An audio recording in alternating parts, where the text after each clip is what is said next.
Sebaliknya, keburukan yang dikerjakan oleh orang tua, sepanjang masih ada anak yang diasuh, itu hati-hati. Anak bisa mendapatkan bagian buruknya. Walaupun di akhirat hisabnya masing-masing, di dunia dampaknya sampai. Ya, makanya saya itu sering katakan, tolong para ayah, para ibu, bertutur yang baik, berperilaku yang baik. Kalau ingin berbuat yang tidak baik, atau terfikir atau digoda oleh orang lain, diajak berbuat yang tidak baik, tolong ingat dulu anak-anaknya. Karena kalau orang tuanya terkena keburukan, anaknya itu yang kadang kena dampaknya. Bapaknya yang korupsi, anaknya yang dibully. Betapa banyak anak-anak sekarang malu, takut untuk sekolah. Karena ketika dia berangkat sudah disebutkan anak koruptor ya, anak koruptor ya.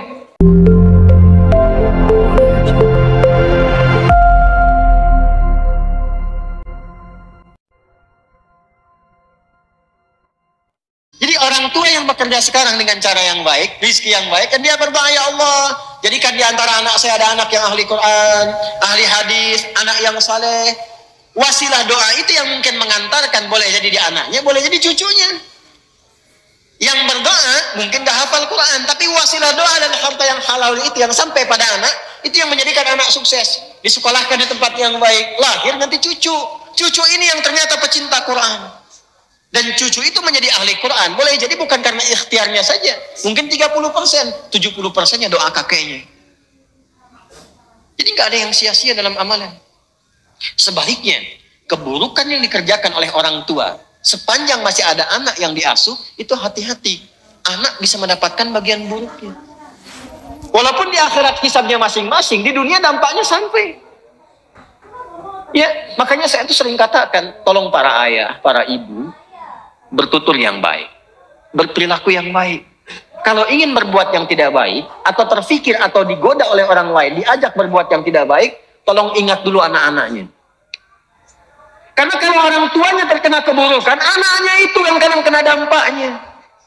Bapaknya yang korupsi, anaknya yang dibully.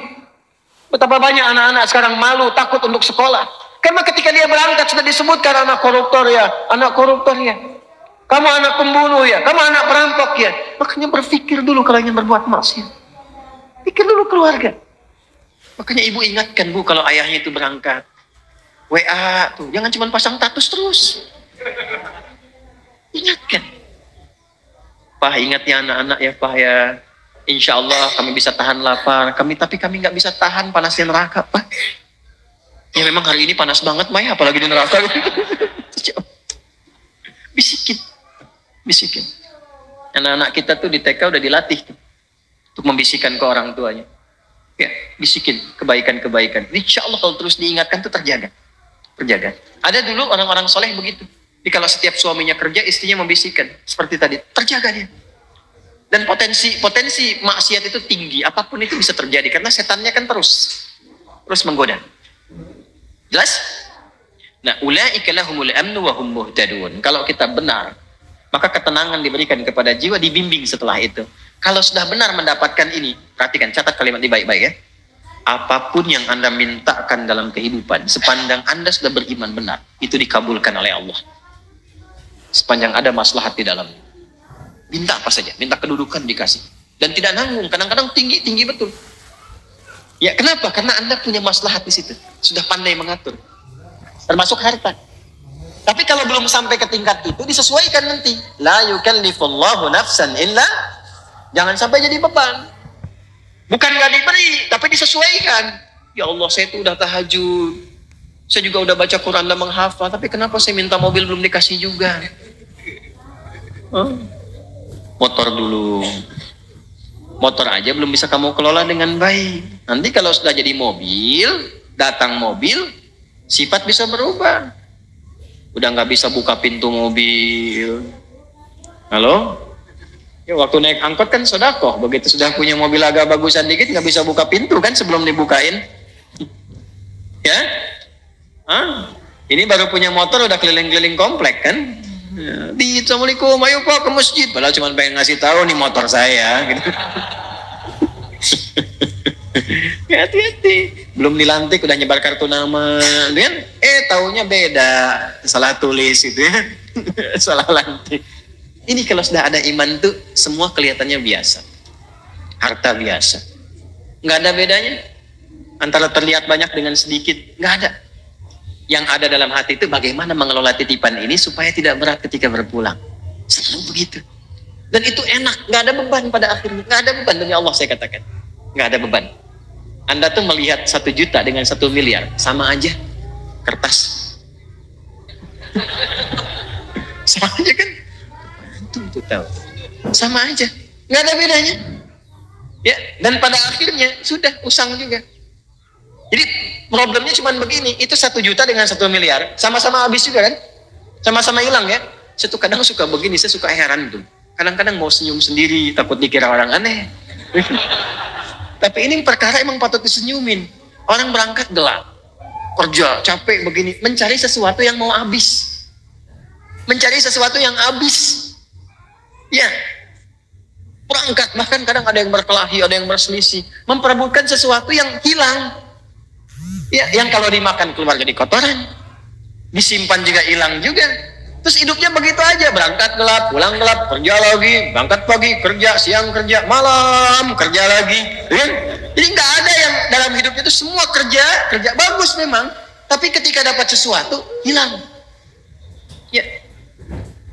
Bahkan ada yang harta banyak tapi nggak punya waktu. Sayang. Banyak miliarder, macam-macam triliuner dan sebagainya. Hartanya banyak, tapi kelihatan nggak punya waktu. Saya kasihan gitu ngelihatnya. Ya. Hidupnya buat malam sampai tidur itu pun mimpinya tuh mimpi kerja. Ini kebijakan buat besok dulu. Kasihan. Ya. Ada orang harta banyak gak punya waktu. Ada yang kebalik. Waktunya banyak gak punya harta. Itu pengangguran. Ya, pengacara pengangguran banyak bicara gitu kan. Ya, itu. Waktunya banyak, tidak punya harta. Ya, sedikit. Ada lagi yang sedikit harta, sedikit waktu. Itu yang tipe-tipe pekerjaan terbatas. Yang dapat salary terbatas itu. Yang belum akhir bulan udah habis gitu. Ya, berangkatnya kan gelap kan? Berangkat gelap, dipaksa kerja gini, belum akhir bulan, habis. Nyicil lagi, utang lagi, gali lagi, tepuk lubang lagi. Sedikit waktu, sedikit harta. Jadi dia punya sedikit untuk dirinya, tapi sedikit juga yang dia dapatkan. Ya, yang hebat itu kan banyak harta, banyak waktu. Itu kalau di teori marketing itu sleeping investor namanya. Di teori marketing dunia, dia invest, tapi dia sambil tiduran, waktunya banyak, hartanya banyak. Tapi kan cara mendapatkan harta itu kerja juga dia kan. Makanya tarik ke marketing akhirat. Itulah orang beriman. Orang beriman tuh kalau benar imannya, waktunya akan banyak karena diberikan keberkahan oleh Allah. Jadi itu jalan ke pekerjaan aja masih bisa hafalan Quran, masih bisa ngaji, masih bisa dengerin murattal, waktunya banyak. Jadi nggak ada kata nggak punya waktu untuk ngaji, masih banyak waktunya. Zikirnya itu bisa sambil jalan, pulang aja jalan, ya sambil zikir. Di kendaraannya juga masih dengar Quran, diskusinya masih bermanfaat. Itulah yang banyak waktu. Dan banyak peluang. Kalau bentuknya harta diberikan oleh Allah, bentuknya kedudukan dinaikkan oleh Allah, karena ada manfaat di dalamnya. Jadi kalau ingin cepat mencapai sesuatu dengan mudah, shortcutnya gampang. Beriman dengan cara yang benar. Nah, tanda orang beriman itu, kalau sudah beriman, diberikan ketenangan, dapat bimbingan. Bimbingan pertama yang Allah berikan, wahum muhtadun, itu bimbingan untuk berbuat baik. Ya, setiap yang berbuat disebut dengan amal. Setiap kebaikan yang didorong oleh iman disebut dengan soleh. Amal baik yang dihasilkan oleh iman disebut dengan amal saleh. Karena itu di sini kalimatnya berbunyi wabasyiril ladzina amanu wa amilus. Itu yang saya katakan di awal, orang beriman itu pasti baik. Jadi kalau kita sudah jadi orang baik, apalagi diisi dengan ilmu, apa saja gampang mendapatkan. Mau jadi apapun. Beriman yang kuat, ilmu, isi. Sekarang mau jadi apa? Imannya dulu. Makanya dulu orang-orang hebat itu dimulai dengan penguatan iman. Dulu bukan sekolahnya dulu Pak, sholatnya dulu. Lalu Quran. Sholat sudah bagus, Qurannya sudah bagus, lalu ditempatkan di bimbingan para ulama. Mereka belajar. Kalau saya sebut ulama, jangan bayangkan yang materi Islami saja. Itu orang Islam dulu itu. hafal Quran, hafal tafsir, tahu banyak hadis. Tapi saat yang bersamaan ahli fisika, ahli matematika, ahli kimia, ahli kedokteran. Itu ada buku kalau nggak salah Bidayatul Mujtahid tuh di situ tuh, yang terjemahan warna biru itu sampulnya, terjemahannya Bidayatul Mujtahid. Itu karangan siapa? Ibnu Rushd. Siapa Ibnu Rushd itu? Dokter bedah. Dokter bedah hafal Quran dan bisa mengarang fikih, kitab fikih komparasi mazhab. Ya, ini bab ini pendapat ulama ini, ulama ini disajikan. Gak ada tarjihnya, dikomparasikan. Yang nulis siapa? Dokter bedah. Di dokter bedah dulu tuh dokter spesialisasi pembedahan tapi juga hafal Quran. Itu yang sekarang mesti kita wujudkan. Dan akhirnya apa? Muncul khazanah keilmuan, muncul peradaban. Saya mengharapkan besok ada pilot ahli Quran, arsitek hafal Quran, polisi, tentara, pejabat ahli Quran. Kalau sudah begitu pasti baik, pasti baik. Ada yang datang ke dokter berobat, Bapak kenapa? Saya kepalanya kok kayak vertigo gitu. Yang dirasakan apa? Kayak bolak-balik, kayak gempa begini. Kapan terjadinya? Itu kalau tetangga saya tuh dia pakai mobil baru, saya vertigo. Dia pakai baju baru, saya pusing. Ya. Udah, karena dokternya ahli Quran, nggak akan dikasih obat kimiawi, nggak akan dikasih obat herbal. Ini Pak resepnya, Quran surat sekian ayat sekian. Ulang. Oh, ini di mana apoteknya? Di masjid.